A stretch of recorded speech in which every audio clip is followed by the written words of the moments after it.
A lot of blood and sweat was, there in designing these combos, right? So I'm sure there might have been a lot of challenges, key challenges that you faced, while building Furbish. The challenge, what I'm facing right now, this is something I obviously anticipated when we were building Furbishy. Also, is people are not accustomed to buying multiples of something.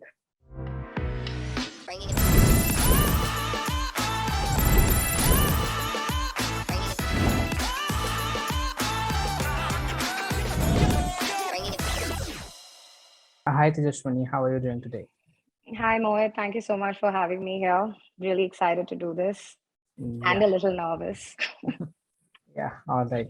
So, yeah, let me set the pace of this discussion first of all. So, as you know, today we'll be talking about how homeowners are finding it important to make spaces, basically their home, are not just functional but also beautiful, especially post pandemic when people are working from home. It is very crucial that they have these both of these aspects, like home and office as well. They are working from home, right? So basically, yeah, today we have Tejaswini, who is founder of Furbishi. So before we start today's discussion, I'm curious to know more about your journey. If you can, shed some light over there, it'll be great. Sure. So I'm actually from Chennai. I was born and raised there. And then I went to Delhi for college, did biotech engineering. So just like most engineers, I did engineering because of pressure. And eventually I figured that this was not my calling. And I had the freedom to switch gears. And I did soon after my graduation. And I joined the fashion industry. I started out my career as an assistant stylist, working with one of the biggest stylists in Bombay.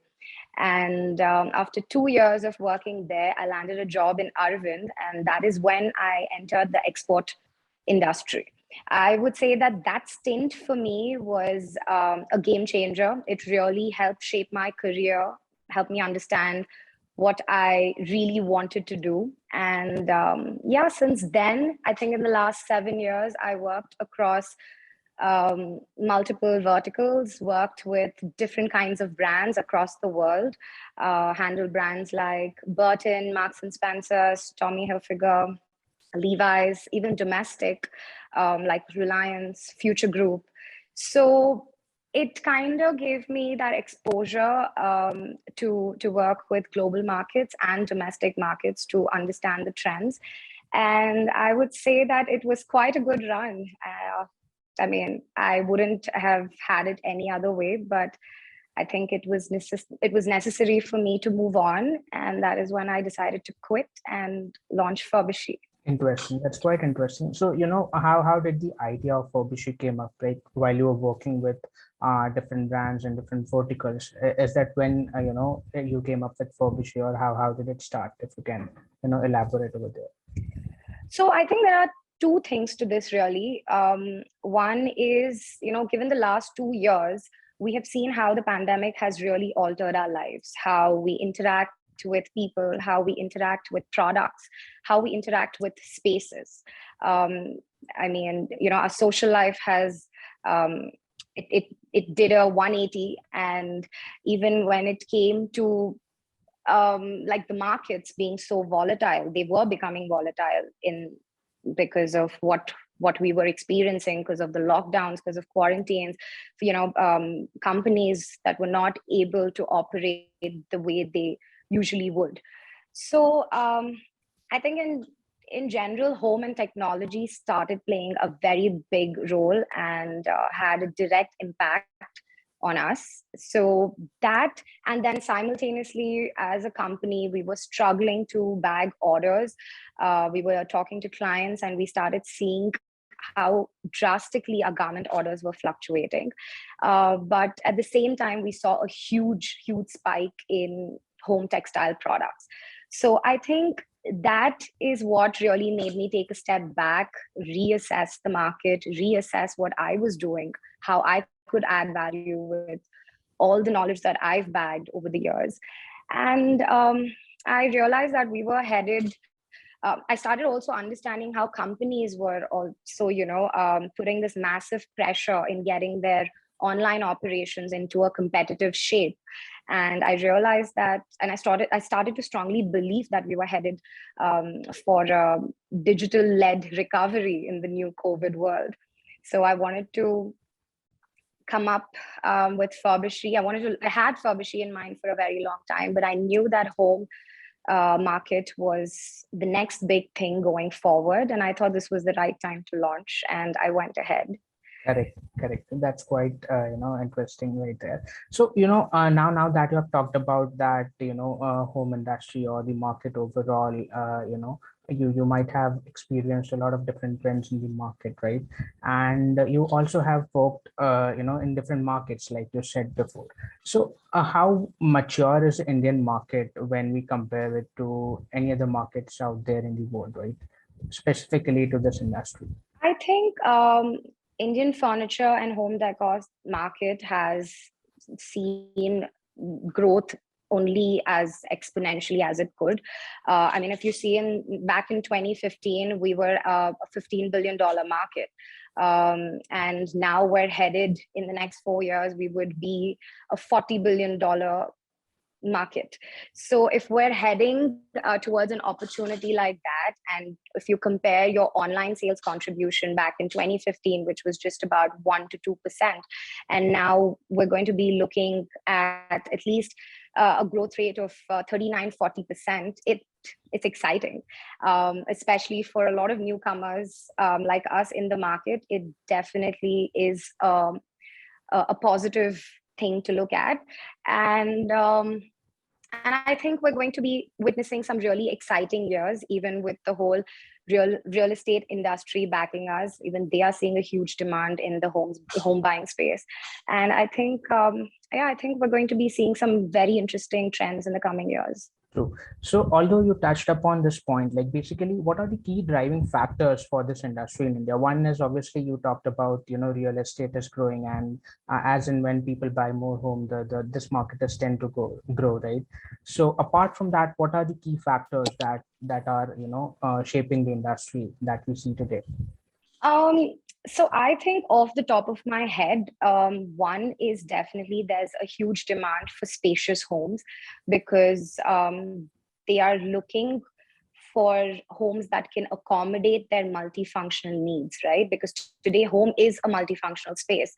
They want to have their office, which is at a certain distance apart from their bedroom, so they have that sense of separation. So I think that that need for spacious homes is really growing, and that is where the demand comes into play. Apart from that, I think the next key driving factor would be integrated living, because again of the pandemic, how people have gotten used to having a very self-sufficient and a peaceful, secure life, that they just want to have everything in their perimeter. So they want to have amenities like health clubs, sports complexes, clinics, hospitals, everything in that perimeter or within that compound. So I think that is another driving factor, having your main amenities in place around. And then I think the third is, I would definitely look at wellness homes as something that is very important. They've become very significant in most people's lives. People are becoming very health conscious. I mean, if there's one thing we've learned in the last 2 years, is to prioritize health, and all your spends are, redirected towards that.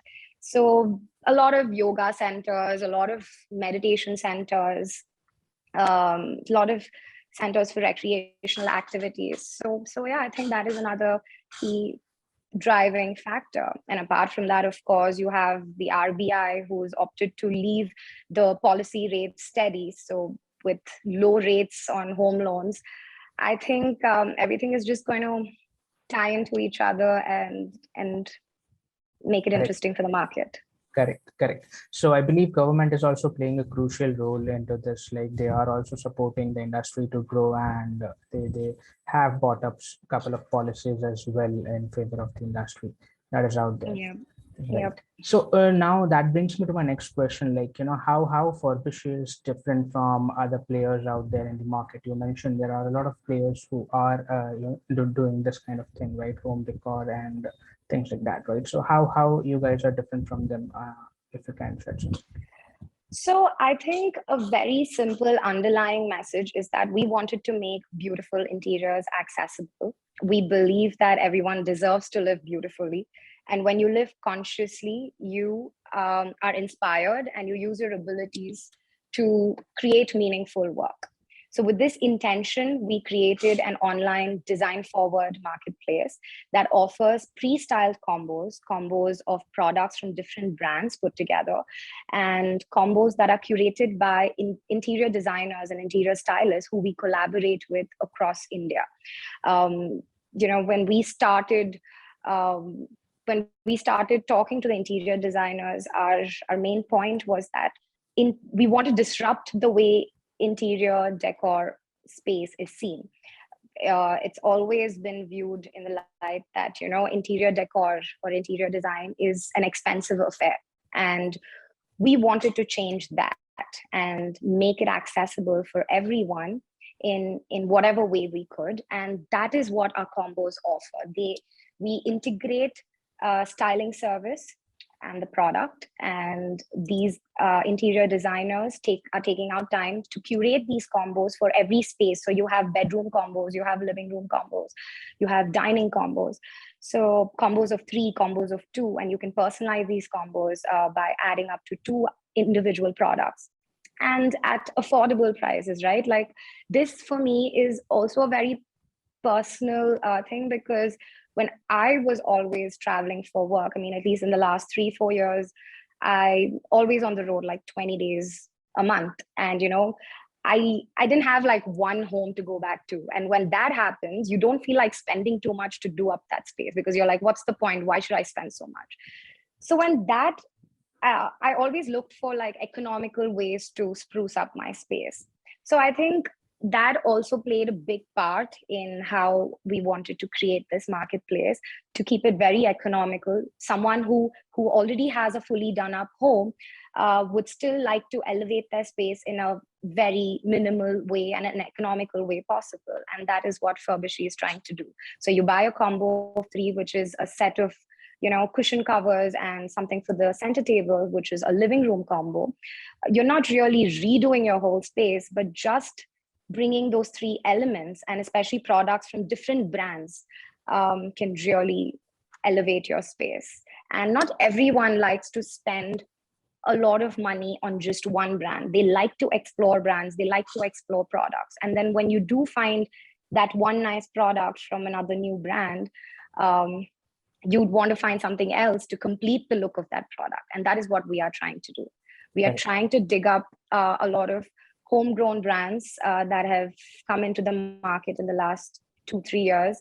We're trying to help them by laying this as a major platform and introduce these brands to the market by completing the look of each and every product by combining them with each other. Correct. So as an end consumer, for me, I don't have a necessity to hire a designer if I want to, redesign my home or something like that, because you have a predefined combos available. I can pick and choose, and I can even customize without even hiring my own personal designer, and that's where a lot of money is saved as well, right? Without losing on the end product, right? What we are getting. So that's quite interesting. Right. And I think, like some of what this is my opinion, that, I'm not a creative person at all. And this is what I tell my team also.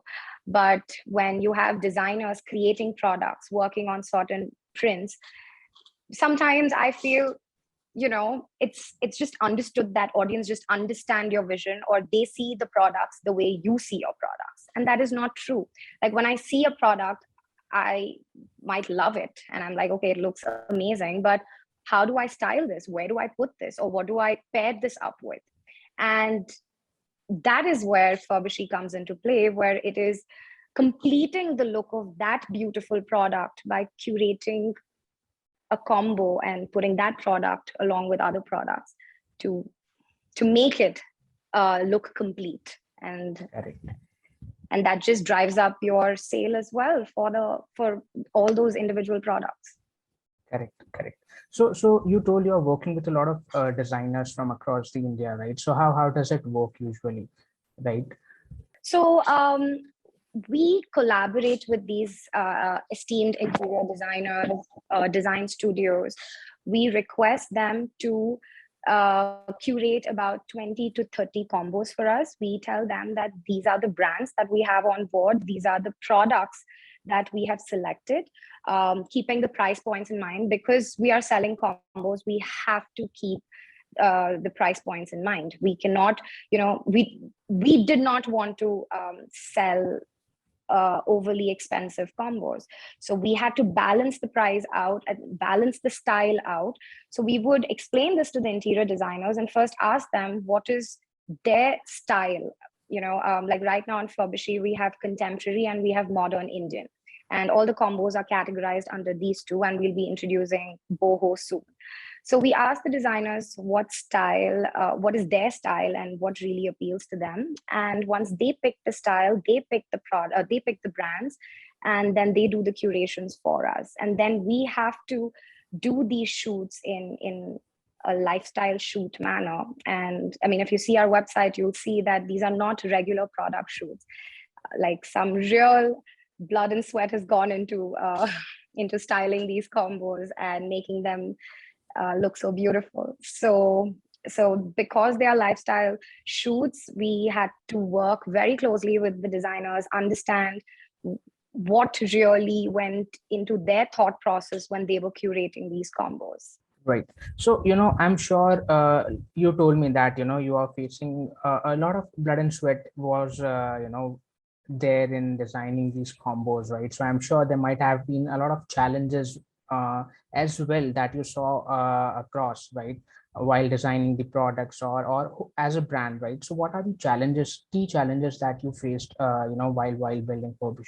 I wouldn't want to talk about the challenges I faced while building Furbishi, because I never really looked at anything as a challenge. We were very focused that we were solving a problem, and yeah, we just never looked at something as a deal breaker.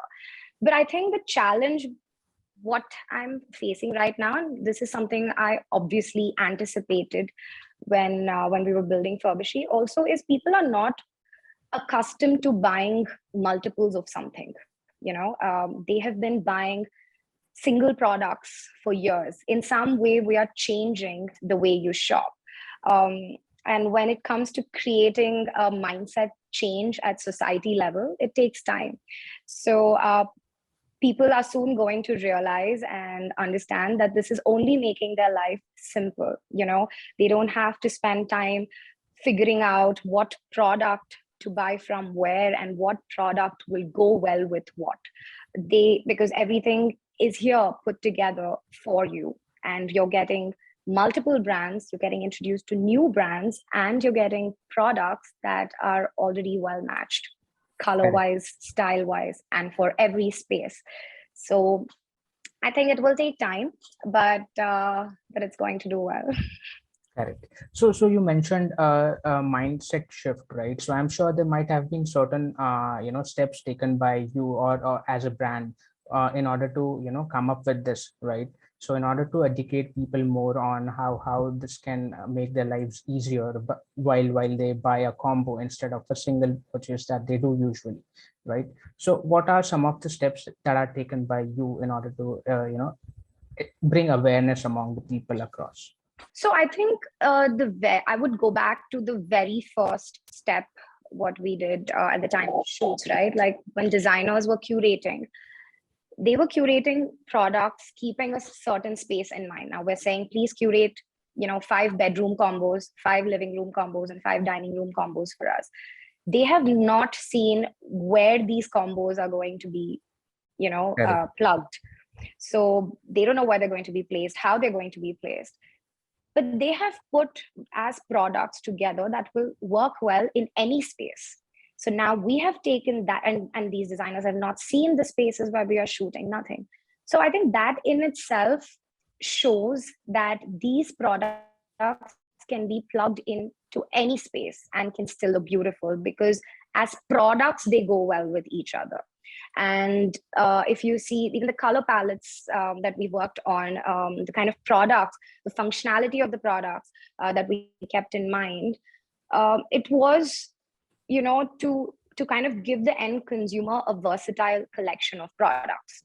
Nothing that's too eclectic, nothing that is just going to look completely out of space, and that can work with every tone. So yeah, answering your question, I think these curations were done somewhere, they were shot somewhere else, and today they're going to go somewhere else. But I think the look and feel as a combo would not change Correct. despite the Right. place.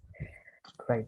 So I'm sure, over the couple of years, you have grown, multiple folds. Now, what are your growth plans ahead? Now, how do you see Furbishy capturing the larger piece of the pie that is out there? Mohit, I mean, we're fairly new in the market. I think my next immediate goal would be to get people familiar with the concept, because when you have something new thrown into the market, you always have two sides of the argument. And I think it's our responsibility to show that we're here to make your life and your shopping experience better and hassle-free, and not complicate your life. So I think that's my next immediate goal that I'd like to achieve. And when that is achieved, we obviously will have a lot of other growth plans coming into play. I mean, in today's time, with so much of tech innovations, you have like 3D merchandising plans, you have AR and VR coming into play. It's a huge space, and I think sky is the limit. I would just like to take it one step at a time. And like I said, we're fairly new, so I'm just going to focus on my next immediate goal. That's quite interesting. Right. So before we wrap up, I have one last question for you. Why don't you share a little bit about your personal sense of style? Like, what is it that you keep in mind when you style your spaces? Like you mentioned, you travel a lot, right? You used to travel a couple of days a month, right? So how did you style your personal space basically while traveling? Um, so while traveling, most of the times I used to stay in hotels, so I really didn't have a choice there. But I think now that I'm finally home and I've settled in, I am a big fan of white spaces. So I like to have very few elements in the room, like minimal furniture, uh, wide windows, so there's more sunlight, probably a big mirror to make the space look wider. But yeah, I think on a very minimal contemporary side, that's my Correct. style. Right. Right. I would like Interesting. to ask you this question. What kind of styling do you go for? So yeah, likewise. So I also personally like a lot of light to come in my room. Basically, I don't like dark corners or light colors in my room. So Right, where I feel ample of space, correct, and sense of positivity also comes in, right? Basically, while you're right, working, correct. right. So yeah, that's about it basically. Nice. So anyway, I just wanted to say that please do visit our website, www.furbishi.com, and make yourself at home no matter where you are. Bye. Sure. Right. So that's about it from my end. It was a lovely discussion, Tejaswini, I must say. And Likewise, Mohit. Thank you so right. much for having me here. This was great. All right. Okay. Thanks a lot. Thank you. Thank you. Bye.